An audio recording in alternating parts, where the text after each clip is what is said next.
your biggest inspiration? Whoa. Who was, like, I'm assuming that means when I was getting started?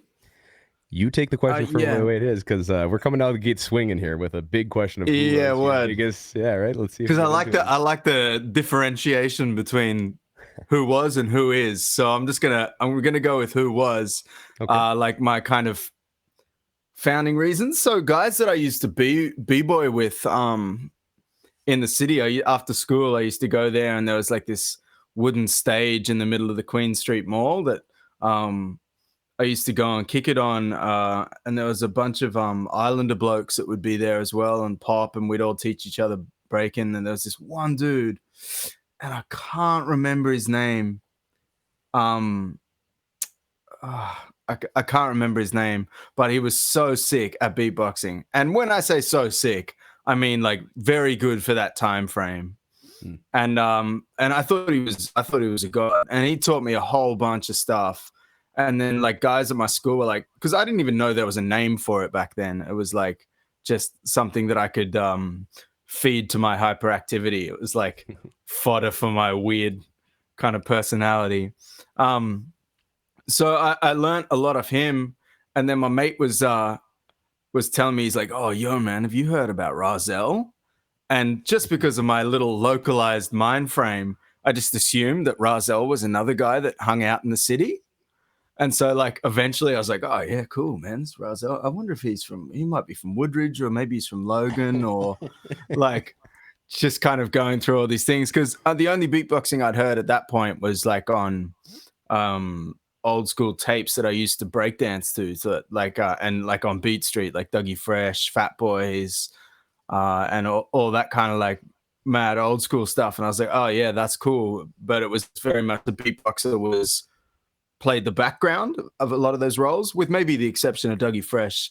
But you know, like the Fat Boys, he was always kicking a beat for people to rap to, and so I'd heard about Razel, assumed that he was just a bloke that I was going to meet outside of the Hungry Jacks with a free refill cup at some point, and just be like, "Hey man, oh yo, Razel, g'day mate." But yeah, and then I was introduced to his album, and it just like totally was next level. It was the first time where I'd heard beatboxing really pushed to the forefront of something. Like, you know, someone, the thing was being a beatboxer. Like Razel was a sick MC as well, but it was really nice to hear the beatboxing having such a light shined on it. And everyone was talking about it at that time, you know what I mean? So it was like, that was probably my first big inspiration. And then after that, hearing Keller on the Battle of the Year tapes, like hearing Killer Keller. And then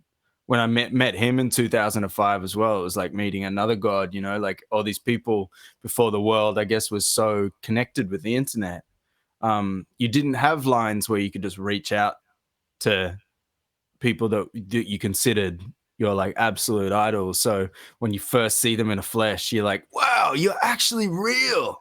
Yeah. So yeah, it was cool, man. Like, so I'd say like that was some of my very early inspirations, was Razel and Killer Keller. But man, to be honest, like my biggest inspiration is just isolation, like sitting by myself in a quiet room and figuring things out. I think like I get inspired by people's art, like things that I see people do, like, you know, when people like Harry are just doing different things with beatboxing and like presenting it in different lights or exploring different facets of it. That's the kind of stuff that really inspires me.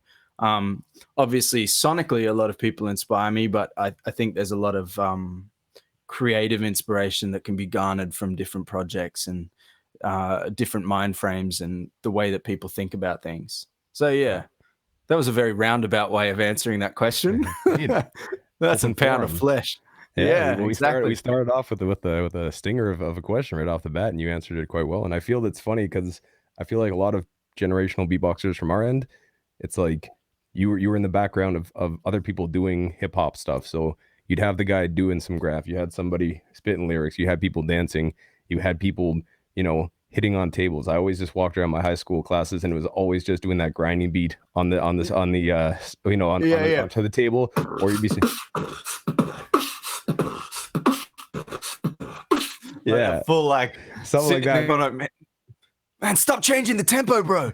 Stop, no solos, man. Just I want to rap.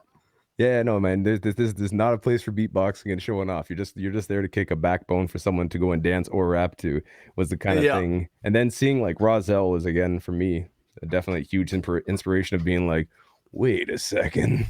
Yeah. You're telling me he's beatboxing and doing a bass line and singing and he's doing all this live and it's not someone in the background helping him, and like just sitting there and listening to the albums. Because at that point too, I'm sure you're similar, like you said, that you saw it on, you heard it on tape. So you didn't even get to see a visual thing of it, of being like, no. How is that guy's mouth doing that? You just actually sit there and be like, okay, I hear him doing this. All right, he's doing Wu-Tang. Now, how the heck is he doing that part? Wait a second, rewind, press play, rewind, press play, you know? Bro, so like, man, you should, my rewind button must have been like a millimeter thick at that point. It just got ground down. But like for real, like I remember I was we used to go and hang out at this community center at Maruka, and there's this guy there, Tim Swift. I think he might have even been the first one to like show me a little bit of a snippet. And there was something where Rozelle was scratching, or someone was scratching on the record. I think it was in All I Know, you know, the All I Know. Yeah. And he was like, yo, man, that is his mouth. And I was like, so yeah, it was really ill to hear that kind of stuff, man. Just to hear like really forefront sort of stuff.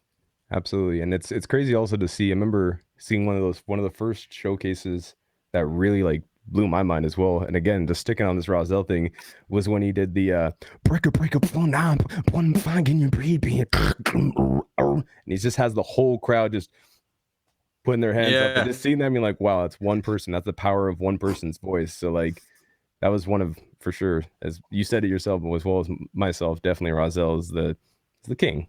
He's the Rozelle, man. King of beatbox, you know? Yeah, and that real hip hop flavor too, you know, because I mean, obviously, I grew up in the hip hop scene as well as a graph writer and a b-boy, and it was really just like solid hip hop kind of influences, and then also like hearing dudes like Scratch, you know, like on the early Roots tapes, and I think even like I think he was on the Battle of the Year. Yeah, dude, I got that.